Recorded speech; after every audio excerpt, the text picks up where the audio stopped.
Hello, everybody. Welcome one, welcome all, and welcome back to the Bleav in Iowa State podcast. I'm your host, Tyler Carter. Tonight is going to be a solo show since Cody is going to be at the basketball game. We do have a basketball game tonight against Grambling at 7 o'clock on ESPN Plus. So make sure that if you're going to Hilton Coliseum, be safe, go out there, cheer loud for our clones. I just wanted to put out a quick episode for you guys. We're gonna do we usually do a preview and then we take a look at that. Just a regular preview show for you. Obviously, as you see with tonight's show, yeah, it's a TCU preview. Do the clones have any fight left? We saw today's uh injury report that Jamison Patton is going to be out. So there's just going to be a another just injury to this already depleted secondary. I mean, the question that I have is just, man, like, what is up with all these injuries? Like, I understand, like, there are times where, like, it's just bad luck, but I don't know. I feel like something has to be put into question because I feel like after these last 2 years, there's really no way that all of this can just be bad luck. I just like the injuries have piled up the last 2 years and basically has just depleted us down to just where we basically cannot field a team, at least defensively. And it's just only been happening on the defensive side of the football, which I find pretty interesting. But man, you got to think that there's something maybe with the training staff, and I don't want to speculate, but it's so weird to me why we've only been able to have to stack up injuries only on that side of the ball. So uh, it's very interesting to me. Uh, And that's all the thing I have to say really about that. We're gonna just do a deep dive into this TCU game. We're gonna first take a look at TCU's offense. Um, TCU's offense versus the Iowa State defense. As I already told you, I mean this game is going to be. I mean, depending on if I mean, whatever's left of that defense can step up and at least get some type of stops. Because TCU's offense is pretty potent. I will say that with that, TCU uh, does like they are a good offense. They will be able to sometimes give the ball up to you, and they do also are missing one of their kickers and do have a backup kicker in. So it's going to be one of those situations where we had earlier in the year where if once they get to our side of the 50, once they get to like a comfortable range, they're going to have their kicker go. Otherwise, they're going to go for it on fourth downs in our side of the field.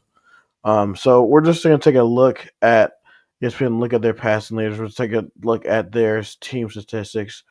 So they're 11th in college football with 301 passing yards a game, 108th on the ground with 124 yards, and they average about 34 points a game, which is top 30 in the nation. So I think one of the guys that I am very worried about with this defensive roster is definitely Eric McAllister. Eric McAllister, by far is this team's best receiver. 37 receptions for 727 yards and 8 touchdowns. Um, so definitely a guy to watch out for. In the run game, obviously Iowa State's been doing pretty good in the run game. Actually, obviously, yeah, except for the exception of last week where, like, he, Sims just literally just wore that Iowa State defense down, and Iowa State wasn't able to adjust since he was able to run it for almost 200 yards. But I mean, the running back. I look at the running back room. Cavoyan Barnes, 418 yards. And then they have Trent Battle, which looks like he is their other back who has 323 yards and 5 touchdowns. Both have ones at 75 and 65 yards. That could also possibly be trouble for the Cyclones if they do not tackle at the point of attack. Um, I think defensively, if we're able to get penetration in the run game, obviously they're going to be obviously TCU is going to want to pass it. So whoever is going to be playing, which is probably going to be Trey Bell and obviously Trey Bell and um, Quentin Taylor a lot, and then you're probably going to be seeing Josh Patterson, who has actually been pretty solid, the freshman from Jacksonville, and I'm pretty sure we're going to see Coffee as well. Just cover as well as they can and see if we can get them off the field. Um, and obviously that's easier said than done with just how with how a struggle it's been with this defense to get off the field. Now we're going to move to the offensive side of the ball for Iowa State versus TCU's defense. Now TCU's defense, if you look at their defense, we're going to go and take a look at their defense overall. They do have they are a solid defense, but they also are a defense that struggles to get off the field on third down conversions. I know, um, and they give up about 25 points a game, which is 75th in the FBS.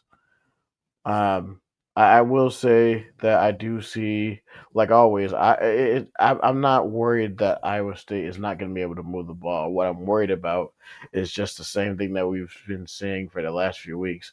Is Iowa State actually going to finally convert these drives into points? That's really what's going to be the thing for Iowa State for me. I think we're going to be able to run the ball again. I think we'll be able to pass it. I think it's just are the receivers this time going to be able to come in with a sense of focus and be able to go and look these balls in and catch the ball? That's just one thing. And is Rocco going to be able to? Is this going to be a game where Rocco is going to be able to get his confidence back?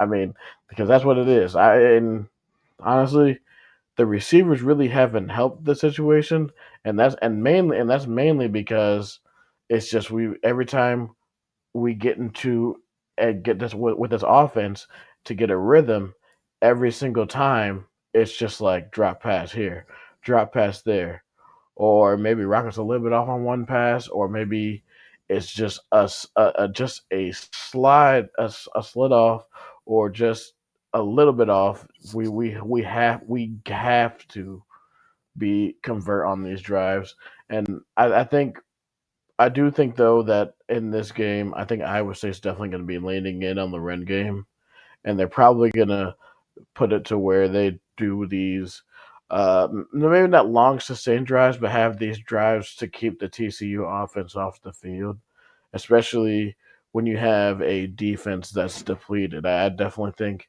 that we're definitely going to see more of a ball control type approach from the Iowa State offense. So I definitely expect them to lean in the run game. And I think if we're going to do that, I think we also should definitely lean into the play action pass. Um, I also think that those lanes are going to be open, especially for the tight ends. I think the tight ends are going to be huge in this game, especially when I said, like I just said, that this is going to be more of a ball control type of approach. So right now, we are going to go into the three keys into the game. I think my three keys, at least for me, are to one, we have to finish drives. I think that's honestly just been the one thing that has been ailing this Iowa State offense is the inability to finish drives in the red zone. Because it seems like we can just move the ball from the 20s to the 20s to the 20, and then once we get inside the red zone, it just seems like there's just penalties that happened, or there's a nice pass for a rocker, or and it gets dropped, or all these crazy procedural penalties, holding penalties. They've got to stop. And I mean, and luckily we have Conradi, but we got to start turning these drives that we kick field goals into touchdowns, because it's been honestly, there were so many opportunities last week in the Arizona State game where they had chances to score points, and we kicked field goals, and that ended up costing us. Obviously, I do think Kyle will have a better kicking game this week, since it's basically going to be perfect weather, 83 degrees and sunny in Fort Worth this weekend. So make sure everyone who's going down, it should be a nice weather for the Cyclone fans who and the contingent of people who are going to be going down to Fort Worth this weekend. And the second thing for me is to take care of the football. I mean, we took care of the football for the most part last week. We did turn it over a few. We did turn it over a few times last week. So I think if we play a much more cleaner brand of football and win the turnover margin, I do think that the Cyclones have a chance to win this game. But we have to take care of the football. Like we can't have these things where we press and then we go and play sloppy football. But yeah, and then the third key for me is to get off the field. I know that might be that might be more of a tall task for this depleted defense, but look, and obviously there are people the you know it's limited because we have a whole bunch of new faces on defense, coming in and playing and doing the best they can. But honestly, I really think the key to this game to getting off the field is tackling. I just think that I've just seen way too many times this year to where we try to lay the big hit, but we don't want to wrap up. We have got to wrap up at the point of contact. If we can get there, and wrap up at the point of contact, if it's 39, go and gang tackle as a team and get the team off the field, so we can just give our offense more chances to score.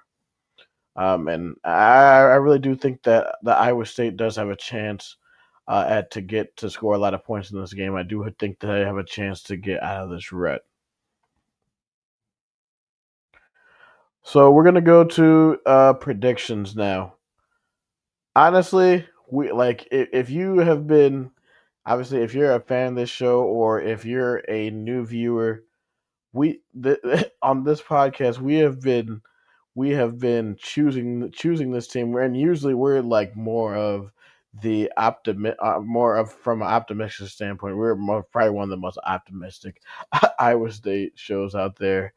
I just, man, I would like to pick Iowa State to win, but I just defensively, man, I just think that there just comes a point to where the injuries, I don't know, these injuries might be too much to overcome.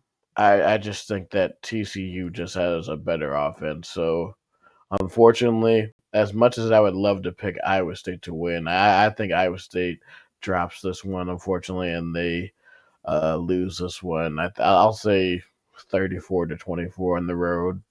I just think that these injuries on defense are just going to be way too much to overcome. And I'd like to hope that there's sort of like a reverse psychology here. If I pick them to lose and they actually win, but honestly, I don't feel good about the vibe of this team right now. So I'm picking them to lose, 34-24. However, we are going to look at the national slate and Big 12 slate like we always do. So we're going to take a look at that right here. And I'm going to share my screen, and then we're going to take a look at that.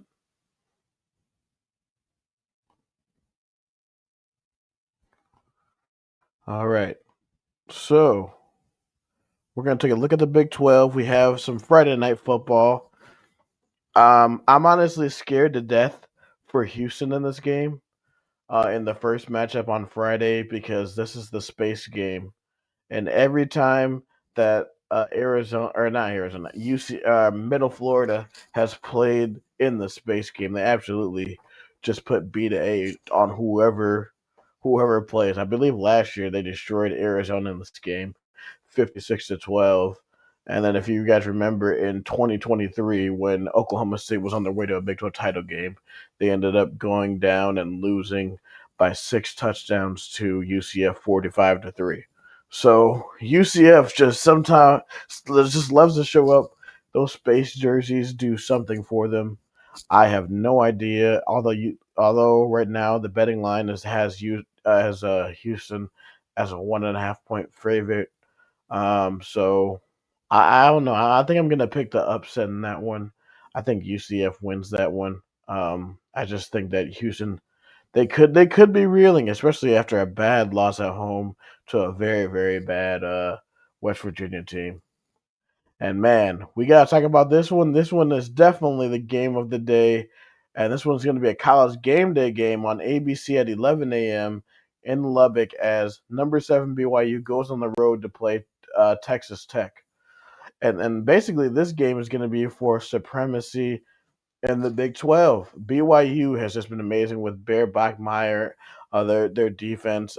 It's going to be interesting to see though how they fare without LJ Martin um, in this game. So it should be a fun mix, and I believe Ben Morton is back for Texas Tech.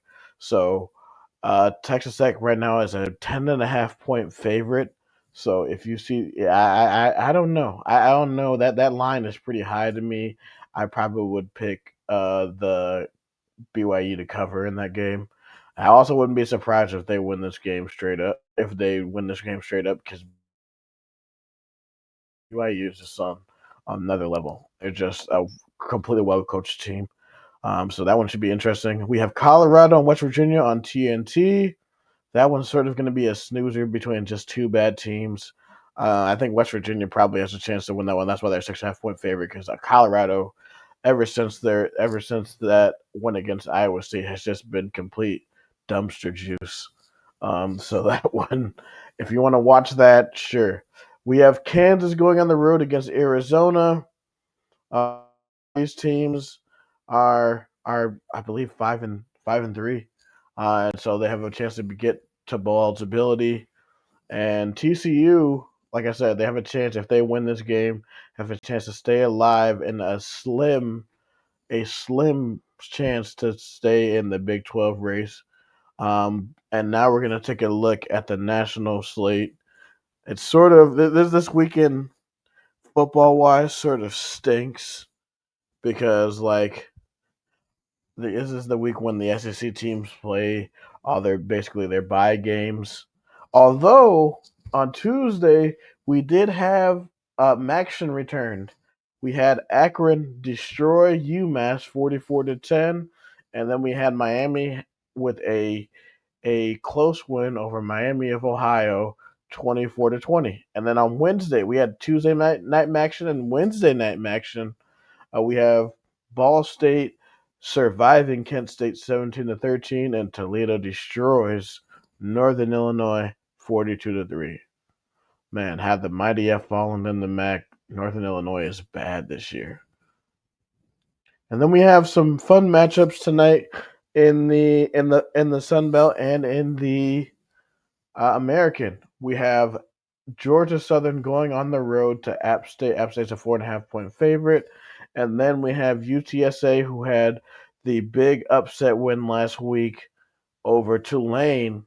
They go on the road and face South Florida. And if you look at these lines, man, you look at the over under in that game for South Florida is 66.5, which is absolutely insane. So those should be a fun watch tonight. We talked about the space game on tomorrow. We also have two other games. We have Northwestern going on the road to LA to play USC at 8 p.m. USC a 14.5 point favorite in that one. And Tulane tries to rebound as they go on the road to Memphis in the Liberty Bowl to play Memphis. Memphis is having a great season this year. Both these teams are trying to get back into the American race, although it's right now it's a 3-team race. All right, and then we look at the 11 o'clock slate. Uh, it's sort of like I said, this weekend is lackluster. Basically, if you're looking for sneaky games, I could try to tell you sneaky games. We have Indiana going on the road against Penn State, Georgia going on the road to Mississippi State, SMU going all the way to the East Coast to Boston to play Boston College. James Madison tries to keep their hopes alive of a playoff bid as they go on the road to Huntington to play Marshall. We also have Ohio State going on the road to West Lafayette to play Purdue. Let's see, anything else that really stands out?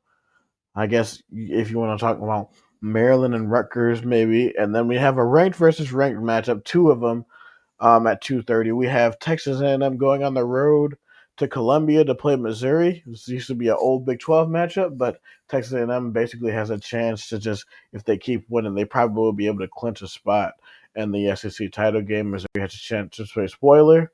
And at 2:30 on CBS at Kinnick, we have Oregon going all the way to the Midwest to Iowa City to play the Iowa Hawkeyes on CBS. This one should be a dandy. Oregon right now is a 6.5 point favorite. This one should be interesting to watch. And then Miami returns home as Miami is host to Syracuse at home. And then Duke and UConn play in football, when this is usually a great basketball matchup. Also, Kansas and Arizona is a great basketball matchup. Um, and then Vanderbilt, number 16, Vanderbilt looks to rebound at 3 p.m. as they face off against Auburn, who just let go of Hugh Freeze. And Washington is on the road at Madison as they play the Wisconsin Badgers, as Wisconsin just put the news out that Luke Fickell is returning as their head coach for next season. And I already know that Badger fans are not happy about that. So I do feel sorry for Wisconsin fans. I do. There are some tricky games, maybe, or possibly the teams that could be put on upset alert. Wake Forest could possibly be just. Virginia has been surviving. They survived against North Carolina. They have been holding on by skin of teeth the last few weeks, but they have been winning. But watch out for Wake Forest against Virginia in this one. If Virginia isn't on their A game, they definitely could get upset in that one. Cal, man, I just I don't know. You're going two time zones across, and you're playing Louisville, and Louisville is still a team that has a lot to play for. They're right behind um, Cal in the standings. Florida State and Clemson, a game which would determine who would go to the playoff, is basically just a lackluster game because Clemson is 3-5 and they're no good at all this year. Can Florida State get back into bowl contention and win this game? And then we have usually a game that usually is always has juice. It doesn't this year. LSU is coachless, and Alabama is on a roll. Alabama is a 9.5 point favorite in this one to Tuscaloosa. I expect the Tide to roll in this one. You have Navy going on the road to South Bend to play Notre Dame. That one should be interesting. Florida, a week after they got cheated by the in Jacksonville by Georgia Bulldogs, they go on the road to Lexington to play Kentucky. We see Nebraska going on the road to UCLA. Nebraska has a chance to get bowl eligible, or actually, they already are bowl eligible. But and then if you are truly a sicko, there's three games that you should definitely watch. UNLV at Colorado State, Sam Houston at Oregon State, and then at 10 p.m. we have San Diego State going on the road to play Hawaii. And I mean that is the slate this week for college football. Like I said, it's a very lackluster um, schedule this week. So, I mean, this is definitely a good. I mean, I think Bleav next week's slate is good, especially just when you think about the bye week. When obviously it's on the bye week before they end up with the last two games. But I'm just hoping that for our sake, that the boys go out there and get a win. Even though I did pick against them, I just hope for that for their sake that they do win.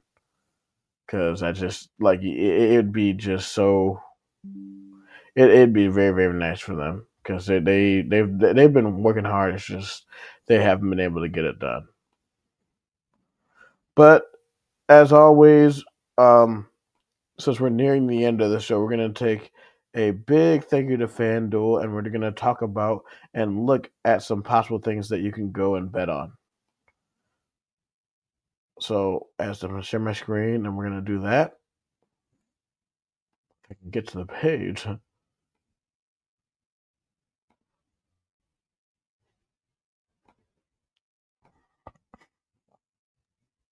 All right.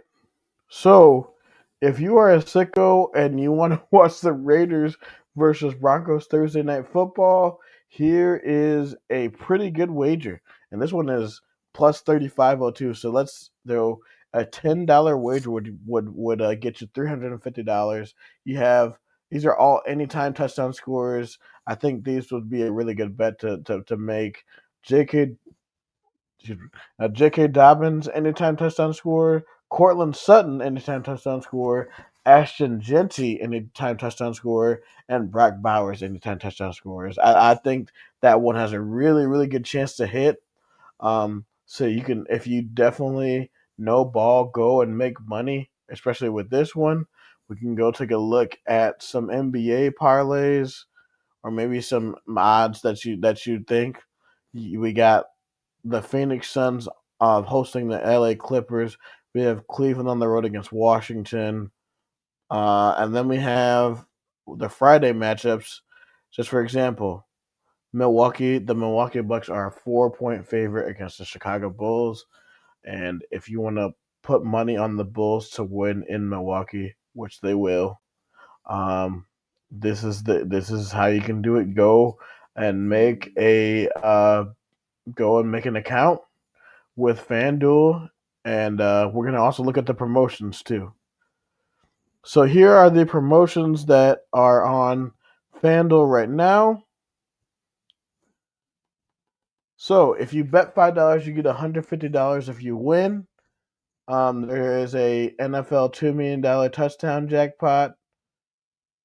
It says, and it's also so you can score bonus bets on the first or last touchdown.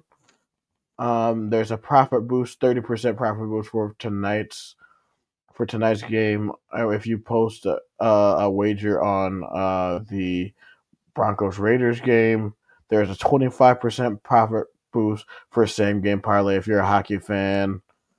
Obviously, there is the boosting with the boys, the busting with the boys, parlay boost if you bet during college football. And there's also a bet protect. Bet protect. It basically says if you place a pre-life player prop wager and your player exits the game in the first quarter and does not return, you will be refunded your stake in bonus bets. So that's a pretty nice little perk right there. There's daily play. Make your free info picks with the daily play. Pick every day, go 6 for 6, and win a share $100,000 in bonus bets. And then also a refer a friend. Refer a friend, you both get two 100% profit boost tokens after they place and settle their first. There's a play your way. You can adjust lines, customize player props, and get instant odds when you create bets you can't find anywhere else. And you can bet your college football your way with team rushing, receiving, and total yard props in same game parlays. So as you can see, FanDuel has a lot of perks and a lot of promos that you can take advantage of at FanDuel. So thank you, FanDuel, for being a sharing sponsor of the Bleav in Iowa State podcast. All right, we are going to end tonight's show. As always, you can find us on social media on YouTube, Instagram, Facebook, Twitter, TikTok, and Twitch. The Twitch handle is Bleav in ISU 2025. And also, if you need to reach out to me and or Cody, we can be found on Twitter. I can be found on Twitter at SciTi Guy, and I can be, and then Cody can be found at Fomat Campbell. Um, Programming alert, actually, we are probably going to have, since it's going to be the bye week, we're going to have three shows on next week. Me and Cody will be doing an interview with a special guest on Monday night, and then Jake Brand will be joining the show next Thursday afternoon. We're going to be doing an afternoon show. That one is going to be mostly, since it's a bye week, that one is going to be fully basketball as we talk about the upcoming Vegas tournament for the Iowa State Cyclones during Thanksgiving weekend, and we're going to break down that um, entire bracket and see how Iowa State will fare in those two matchups and possibly maybe more. So, thank you for all you sickos that are watching, all you 26 sickos that are watching. Your support means more than you'll ever know. Thank you guys for tuning in to the Bleav in Iowa State podcast. I am your host Tyler Carter, and roll clones, baby.